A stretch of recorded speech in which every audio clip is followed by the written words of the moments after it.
અંકલેશ્વર ખાતે આપના ઉમેદવાર ચૈતર વસાવાના હસ્તે મધ્યસ્થ કાર્યાલયનો શુભારંભ કરવામાં આવ્યો હતો। અંકલેશ્વર 3 રસ્તા સર્કલ નજીક ઇન્ડિયા ગઠબંધનના ઉમેદવાર લોકસભા ચૂંટણીના ઉમેદવાર ચૈતર વસાવાએ મધ્યસ્થ કાર્યાલયનું ઉદ્ઘાટન કર્યું હતું, જેમાં આપ અને કોંગ્રેસના આગેવાનો ઉપસ્થિત રહ્યા હતા।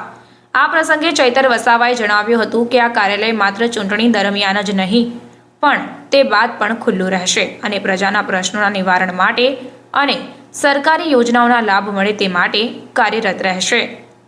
જે રીતે અમે ડેડિયાપાડા અને સાગબારામાં અમારા કાર્યાલયો ચાલે છે, અઠવાડિયાના એક દિવસ ફૂલ ટાઈમ મેં ત્યાં લોકો સાથે રહું છું, મહિનામાં એક દિવસ અમારો લોક દરબાર ભરાય છે। એવી જ રીતના આવનાર દિવસોમાં અંકલેશ્વર મધ્યસ્થ કાર્યાલયમાં પણ અઠવાડિયામાં એક દિવસ હું બેસવાનો છું। સાથે સાથે અહીં મહિનામાં એકવાર લોક દરબાર પણ અમે કરીશું। સાથે સાથે મારા તમામ કોંગ્રેસના પદાધિકારીઓ અગ્રણીઓ પણ આ કાર્યાલયમાં હશે, આમ આદમી પાર્ટીના અગ્રણીઓ પણ આ કાર્યાલયમાં હશે।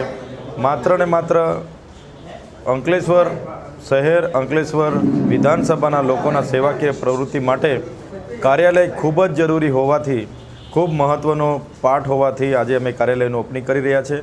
આ માત્ર ચૂંટણીલક્ષી કે ચૂંટણી પૂરતું કાર્યાલય નથી, કાયમ માટેનું કાર્યાલય હશે અને તમામ યોજનાકીય માહિતી, તમામ કાનૂની સહાયની માર્ગદર્શન, તમામ પ્રકારની પ્રવૃત્તિઓ આ કાર્યાલયમાંથી થશે અને તમામ યુવાનો, માતા બહેનો, વડીલો, તમામ સમાજના વર્ગો, તમામ લોકોને સાથે રહીને આ કાર્યાલયમાંથી કામગીરી થશે।